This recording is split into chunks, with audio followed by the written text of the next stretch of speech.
regime change operations. This is a very distinct kind of statecraft. It is the opposite of diplomacy. You don't have to deal with the other side, you have to control it, or overthrow it, kill it, assassinate the leader, make a coup, fix an election, buy an election, create unrest to topple a regime. And this happened 64 times covertly. What does covert mean? Covert means that the U.S. denied its role, even though it was obvious to the people there. So when these events occur, they're not really covert in the sense of who did this. Everyone says the United States did it, but the United States said, we didn't have anything to do with it. That wasn't us, that was a local unrest. So I mention all of this because that kind of arrogant statecraft, which is imperial mentality, was the U.S. mentality from 1945 to 1991. It was justified to the American people as necessary because of the war against global communism. So that was the explanation that was given, and especially against the Soviet Union. And the United States accused the Soviet Union of wanting to take over the world, and it used that as an explanation to try to take over the world, every other place. And very importantly and interestingly, the United States rejected neutrality by any country and used the expression, if you are not with us, you are against us. So the U.S. also actively opposed neutrality. This is also a very interesting, peculiar idea, because many countries said, we don't want to choose.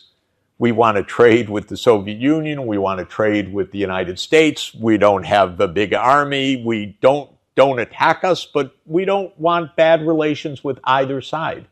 And the U.S. said, no, that's not good enough. You're either with us or you're against us. And very interestingly for scholars here, and this is a room of scholars, if you read the Peloponnesian War by Thucydides, which has become famous again because of Graham Allison's book, in the dialogue called the Melian Dialogue, which is a dialogue between Athens and the leaders of Melos, a small island, the Melians said, we want to be friends with Athens and we want to be friends with Sparta. And the Athenian says, no, you can't. You are with us against them. And the Melians said, no, but we want to be just neutral, leave us alone. We like you, but we don't want to be part of your empire. We don't want to be part of their empire. And the Athenian says, no, if you do that, you will weaken our power in our realm. You will show to all of the allies of Athens that we're weak. So you must submit to us. Otherwise, we'll have to kill you. And actually, in history, apparently, in 416 BC, the Melos said, no, we will be neutral. And the Athenians invaded, and they killed all the Melian men, actually. Of course, what the Peloponnesian War really shows is that just 12 years later, Athens was defeated. So all that arrogance led to nothing but defeat. It even shows something more. Sparta, which won the war, disappeared from history also. So neither side won in the end.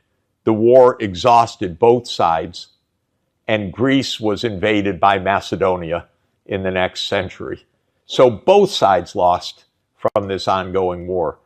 But the arrogance of Athens is the arrogance of the United States. And by the way, Athens was a great democracy, and it had a great arrogance, and it made a great self-disaster by that arrogance. And by being a democracy, they elected a lot of stupid people that were very demagogic and that told them, why don't we invade Syracuse? Why don't we continue the war? And they had no sense, and they were defeated in the end. So I began much of my work during this period from 1989 onward. I was already working in Latin America, but then came the end of the Cold War.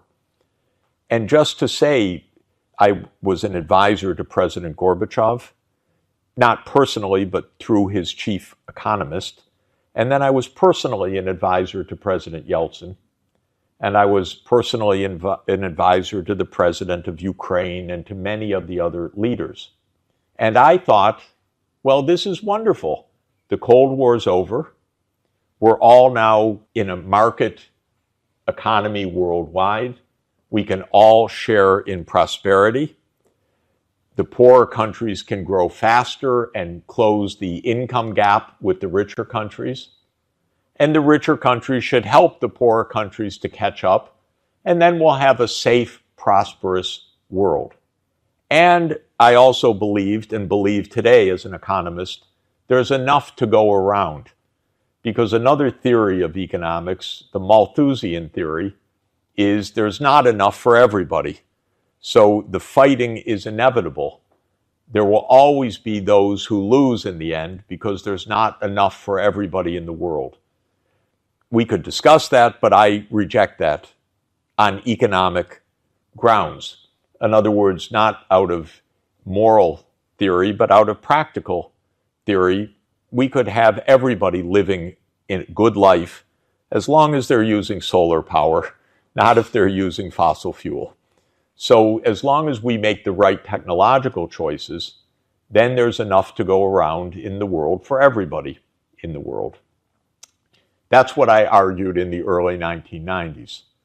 The United States, however, maintained and even intensified its imperial idea. Instead of viewing the end of the Cold War as the opportunity for a new world order that was balanced, fair, peaceful, the United States viewed the end of the Cold War as the opportunity for hegemony. And that's very explicit.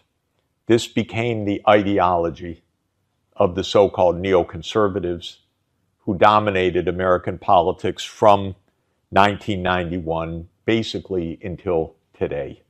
And the neoconservative idea is the world can only be safe if the U.S. leads the world, because the U.S. is a power for good, and so the U.S. should set the rules. It should be the world policeman. It should determine what happens in each part of the world, and then things will be fine. This is a very arrogant position, of course. It's a very delusional idea. But it is really the idea that was espoused by government after government starting in 1991.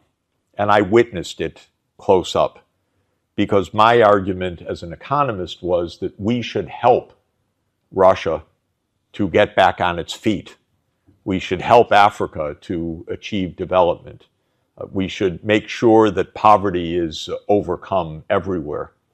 And none of those ideas was accepted in the American political leadership, even by my own colleagues who were in positions of power temporarily.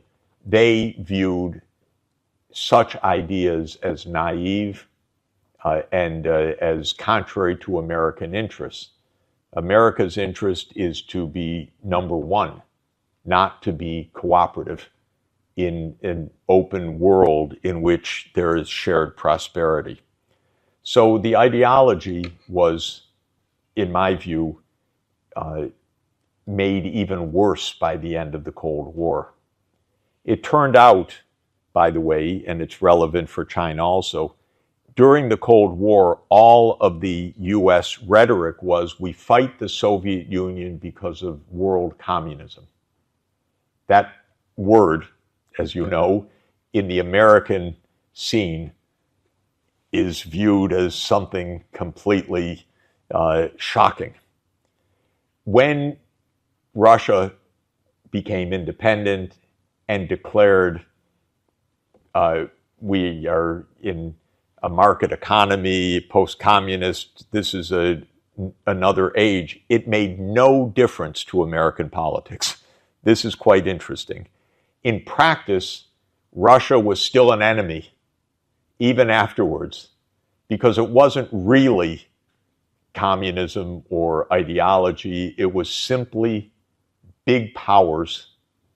And in this, John Mearsheimer is right about the American mentality, which is that the United States sees Russia as a threat, not because of any specific ideology, but because it is big. And the United States sees China as a threat, not because of anything that China does or is other than being big and successful.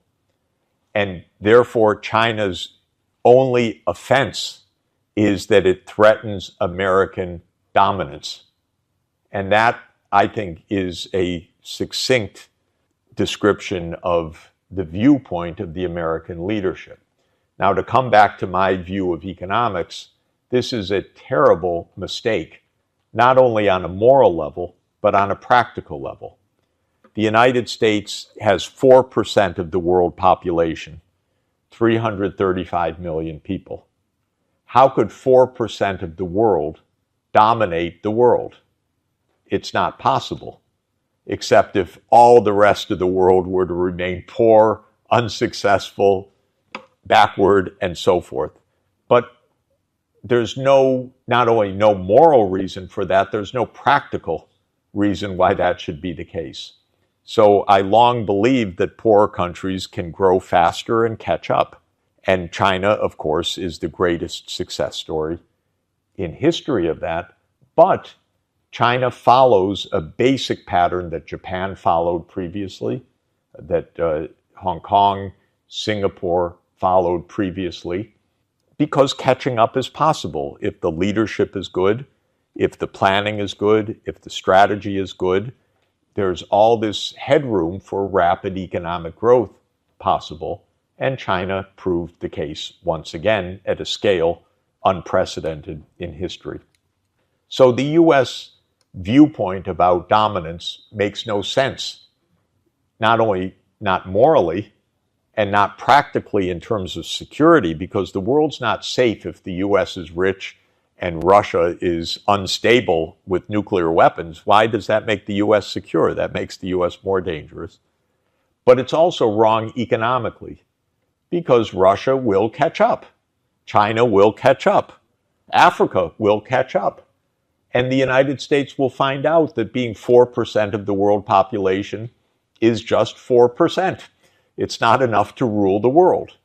The U.S. will have to learn to be cooperative, and will have to learn that statecraft is more than overthrowing governments. But, and here I will come to the point about current politics, the U.S. still does not understand this till today. And the wars that we see and the crises that we see are still crises of the old imperial mentality. So the war in Ukraine is a war that the U.S. caused, not a war that Putin caused, but a war that the U.S. caused by expanding the military alliance, NATO, eastward, and trying to set up a military base or bases in Ukraine and in the South Caucasus, especially the country Georgia. And the Russian government said, no, you can't have military bases on our border. We don't accept that. That's a real security threat for us. And the American position was, it's none of your business, Russia, what we do. If Ukraine says yes, we're going to put our missiles next to you. And President Putin said, no, you're not. That's dangerous for us. And the United States said, it's none of your business.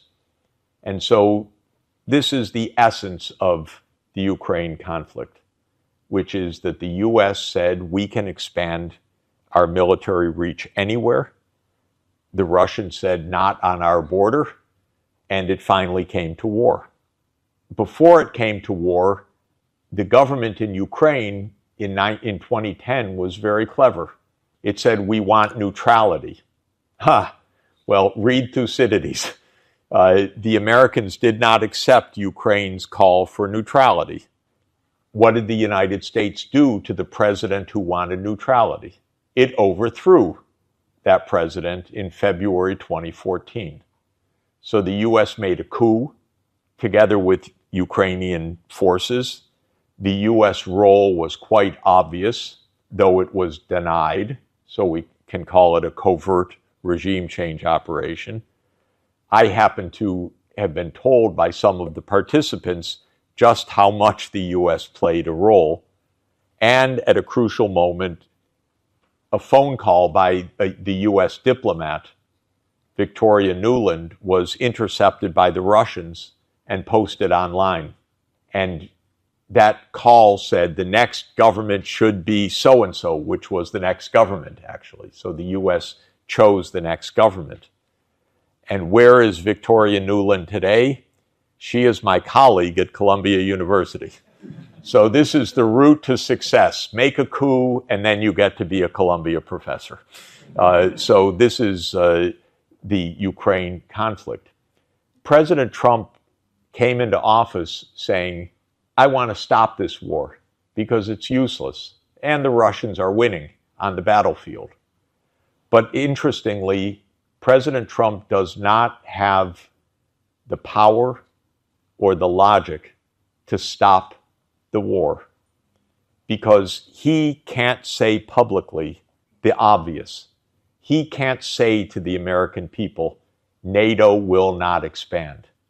If he says that, he's declared, you're a weakling, you're a traitor, you're making a concession to President Putin, you're giving up, you're on the payroll of the Russians.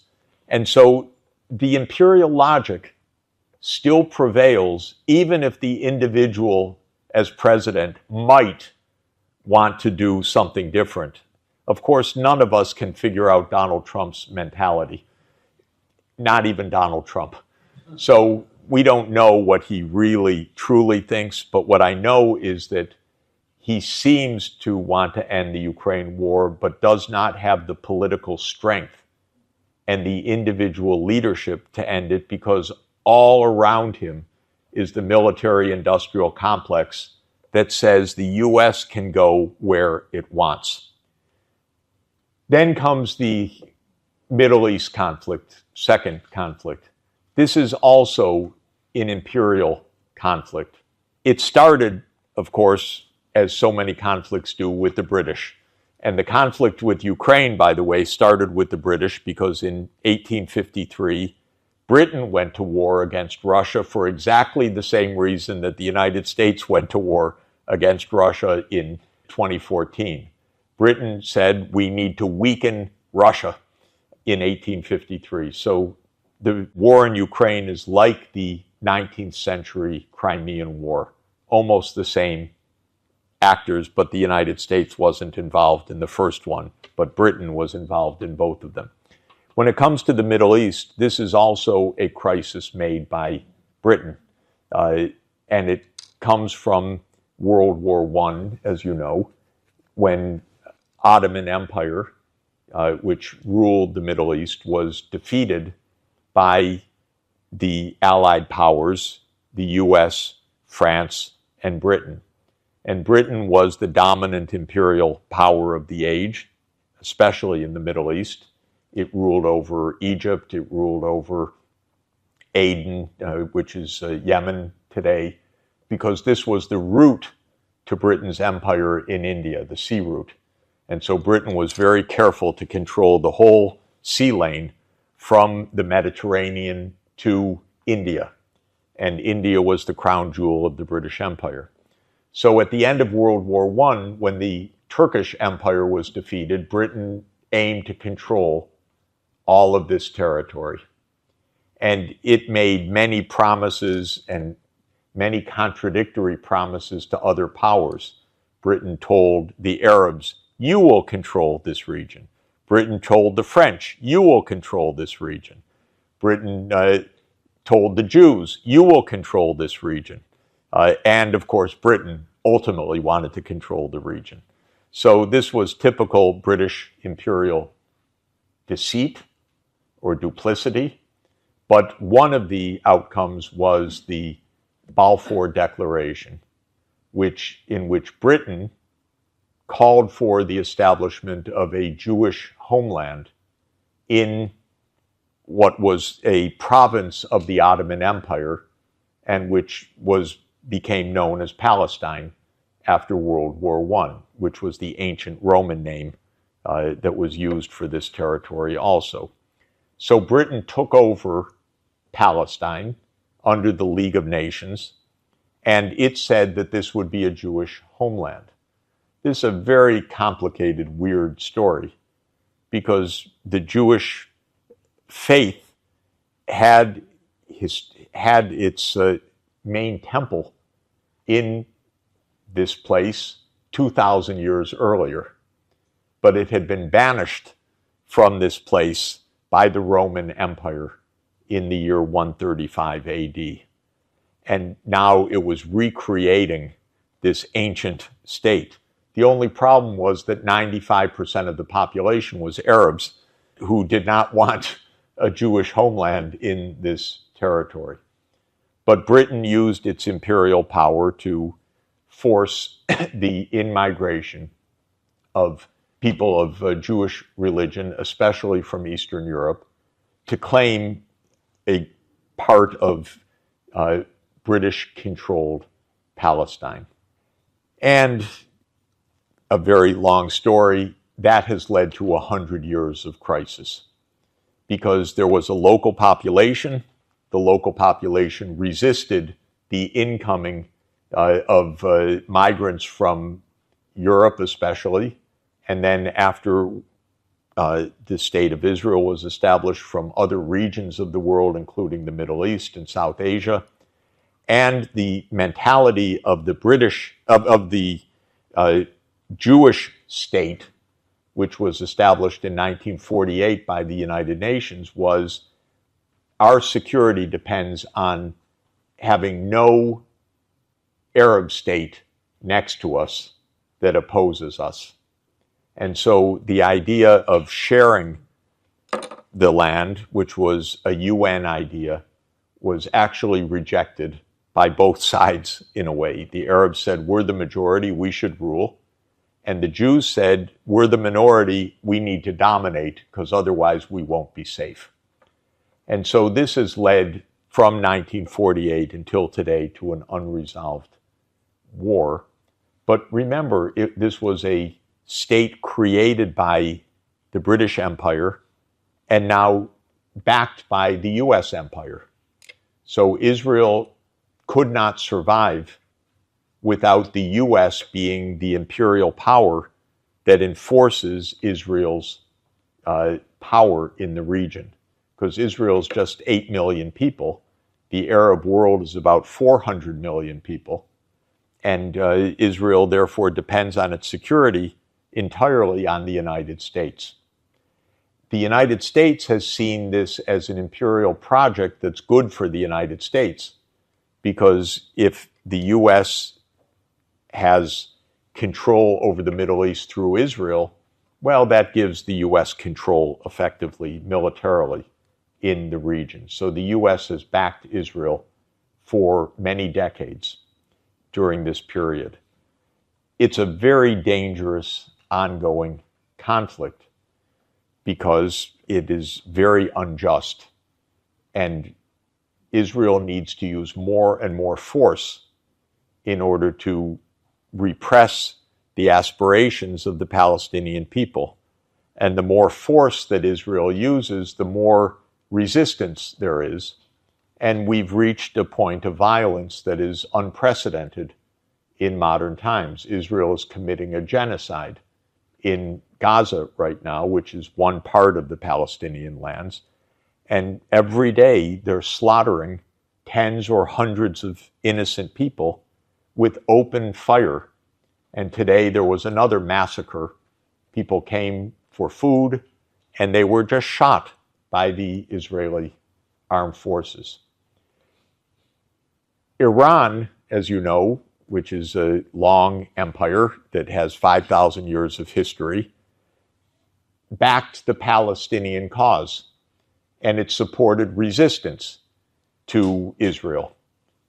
Both Hamas and Hezbollah, two groups, and in Yemen also the Houthi militants. So Israel has always had the idea we need to topple the Iranian regime.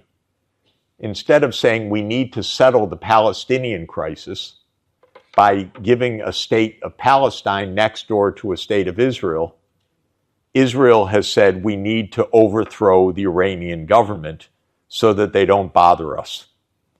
And Israel actually made a long list of governments that it wanted overthrown by the United States because those governments were resisting Israel's attempt to control the region. And the list actually was made, literally made, we want 7 governments overthrown. And that list was unveiled in 2001 one of our generals, General Wesley Clark, talked about this in an amazing set of interviews. And the 7 countries are Lebanon, Syria, Iraq, Iran, Somalia, Sudan, and Libya. So 7 countries that were supporting the Palestinian cause. And the Israeli government said to the Americans, you overthrow those 7 governments. Well, it's not so easy. Those turned into 7 major wars. We had the war in Lebanon for many, many years. We had a 15-year war in Syria, which is still going on because the U.S. tried to did overthrow the Syrian government. We had the U.S. invasion of Iraq in March 2003. We had the U.S. bombing of Libya in 2011, which created a civil war in Libya. We had the U.S. supporting an insurgency in Sudan to break Sudan into 2 countries, Sudan and South Sudan, both of which are in civil war now. And we have had the U.S. supporting interventions in Somalia, which is an ongoing battleground as well. So the U.S., the one that was missing up until 2 weeks ago, or up until last month, was Iran. And the Israeli government was always begging the U.S., bomb Iran, bomb Iran, bomb Iran.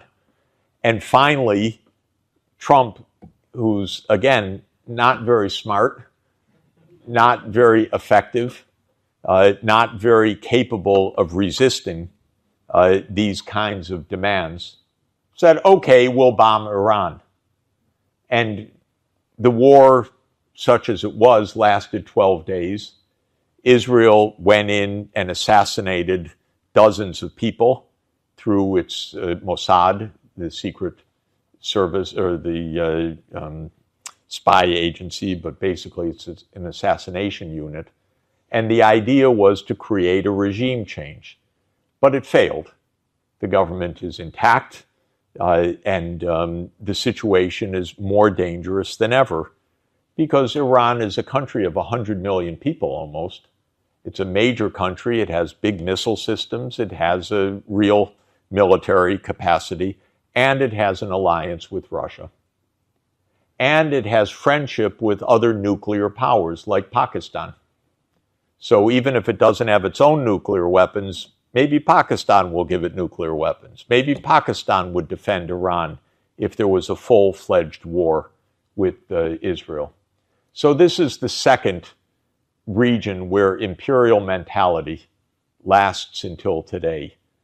The U.S. is unwilling to compromise on the imperial prerogatives. So the final point that I want to raise and then close is the U.S.-China confrontation and how dangerous it is. As I said, the U.S. got along well with China from the 1970s to around 2010, in my estimation, because China was viewed by America as poor, lots of villages that grew rice. You could make our components for our products, make our smartphones, and so forth. But China wasn't a threat. And it was a good counterweight to the Soviet Union or to Russia. That was the attitude. Not too much more. So not too much attention given and not too much concern. And ideology played no concern, because during the Cultural Revolution period, which was not exactly American ideology, this is when the relationship was formed between Mao and Nixon. Then came the opening, and that was an opportunity for investment and trade. That's fine. But ideology played no special role. Starting around 2010, the American leaders that were watching this said, oh, China's getting awfully big and rather successful. And then I think two announcements by China really opened up American eyes. One was the Belt and Road Initiative, which was suddenly an economic, financial, infrastructure initiative that had suddenly 100 partner countries, and the U.S. didn't have anything like that. And then the Made in China 2025 program, which was a really brilliant initiative of China to identify 10 major technology areas and set policies to make a major advance in these areas. And this is one of the most successful industrial policies I know of in history, the Made in China 2025, because it really worked. It really produced the EV revolution. It really produced the digital revolution here. It really produced the renewable energy revolution. So it was very successful, but it terrified the Americans suddenly. So starting around 2015, the whole view changed almost suddenly in the United States. The view went from economic partnership to the need to contain China, the need to do something to slow down China's economic advance. Okay, all of this is quite dumb in my view. You don't get ahead in this world by stopping someone else, and there's no reason to. You're not going to be better off. You're not going to be safe. It's just a lose-lose proposition if it's successful, and it probably wouldn't be successful in any event. It started under Obama, by the way. It didn't start with Trump. It started definitely under Obama. And the Trans-Pacific Partnership idea, which was the dumbest idea of trade policy that I know of, which was to make an Asian trade system without China. How can you do that? China's the main trade country for all of Asia, but the United States had the idea, we'll make an Asian trade system without China. This is only in America could you have such delusions. In any event, it started with Obama, it continued with Trump, and it also implicates Taiwan issue, of course. This is the most dangerous flashpoint of all, maybe the most dangerous in the whole world, because the American politicians, because of this mindset, do not know how to stay out of China's internal issues. And so rather than saying, that's not our problem, you settle this peacefully, but it's not our issue, the United States, of course, is providing large flows of armaments to Taiwan. And the American political leaders are talking openly about defending Taiwan and militarily defending Taiwan. if China said we're going to militarily defend the state of Missouri, or we're going to militarily defend Texas, or we're going to militarily defend California, it would not play very well in the U.S. But the U.S., because of the imperial mentality, cannot put itself in China's position, or doesn't care to, because the U.S. can determine what should be done. So just to conclude, I view this issue as extremely dangerous. And peace actually depends on the good sense of the Taiwanese leaders, which is fragile. Because if a Taiwanese president were to declare independence, all hell could break out. Because the United States would not necessarily have any responsibility. And this is why the situation is so dangerous. And if Taiwan were smart, and my feeling is Taiwan could end up like Ukraine, destroyed in between two fighting giants. And if Taiwan were smart, the first thing they should say is to the United States, don't send us any weapons, please. We don't want a fight here. We'll handle our own diplomacy across the Taiwan Straits. Please, quote, don't defend us, because we don't want to end up like Ukraine, caught between two giant powers. So I'll conclude here for our discussion to say that the world really is dangerous right now because of this mindset, on the one hand, that I've described in the US, and at the same time because of changing reality. I want to end on an optimistic note. If we can avoid conflict, because of the technological revolution, we really could have a world of shared prosperity. And other regions of the world that seem hopeless right now, like African countries, could really have 40 years of economic development if they would follow China's roadmap for how to do this. And they would end up as a high-income continent alongside the rest of the world. So I'm actually basically optimistic. Worried, but optimistic. Thank you.